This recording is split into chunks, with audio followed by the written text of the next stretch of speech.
7 aspirantes a representar en el Congreso local a los habitantes del Distrito 26 de Coyoacán y Benito Juárez también debatieron ayer. Esto fue lo que propusieron. Desarrollo urbano fue el tema central del debate entre 6 de los 7 candidatos a la Diputación del Distrito 26, correspondiente a las delegaciones de Benito Juárez y Coyoacán. Guadalupe Trón, del Partido Verde Ecologista de México, fue la primera candidata en exponer sus propuestas.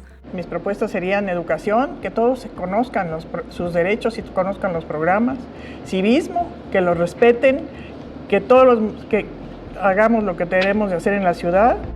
Hanna de la Madrid Telles, del Partido Revolucionario Institucional, propuso como primer lugar que se cumpla la ley. Para esto tenemos que ser muy tajantes, ni una construcción más, hasta que tengamos un atlas de riesgo sólido, certero, confiable, conocido. Roberto Alejandro Castillo Cruz, candidato independiente, se pronunció por poner atención a los instrumentos de planeación que vienen con la Constitución de la Ciudad de México. Programa de ordenamiento territorial para que quede claro dónde se puede construir, dónde no, qué zonas se tienen que proteger del desarrollo inmobiliario. 2. Vigilar las designaciones del Sistema Local Anticorrupción.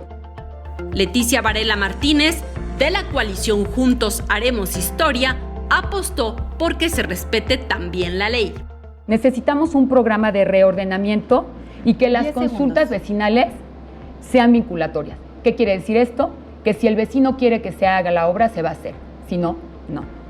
María del Carmen Portillo González, del Partido Nueva Alianza, priorizó legislar el cumplimiento del reglamento del uso del suelo.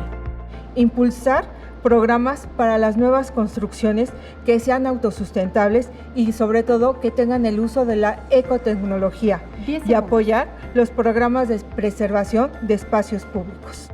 Por su parte, la candidata Esther Rodríguez gestionaría recursos para generar más agua en ambas delegaciones.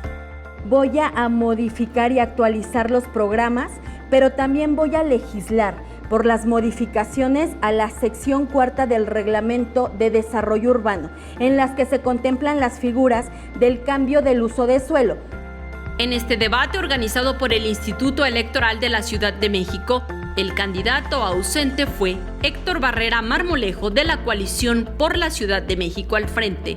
Saray Mariscal, 21 Noticias.